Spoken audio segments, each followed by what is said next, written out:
भवाय चन्द्रचूडाय निर्गुणाय गुणात्मने कालकालाय रुद्राय नीलग्रीवाय मङ्गलम् वृषारूढाय भीमाय व्याघ्रचर्माम्बराय च पशूनां पतये तुभ्यं गौरीकान्ताय मङ्गलम् भस्मोद्धूलितदेहाय नागयज्ञोपवीतिने रुद्राक्षमालाभूषाय व्योमकेशाय मङ्गलम् सूर्यचन्द्राग्निनेत्राय नमः कैलासवासिने सच्चिदानन्दरूपाय प्रमदेशाय मङ्गलम्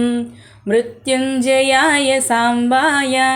सृष्टिस्थित्यन्तकारिणे त्र्यम्बकाय शान्ताय त्रिलोकेशाय मङ्गलम्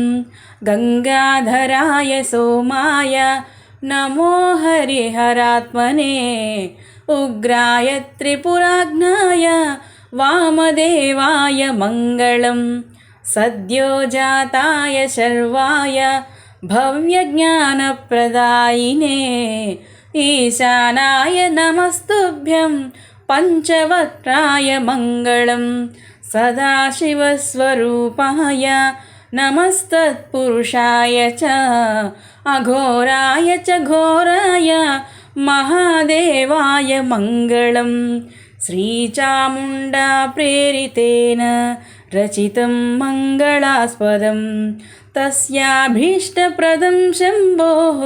यः पठेन्मङ्गलाष्टकं महादेवस्य देवस्य यः पठेन्मङ्गलाष्टकं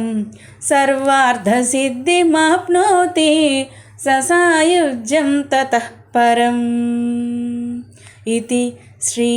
शिवमङ्गलाष्टकं सम्पूर्णम्।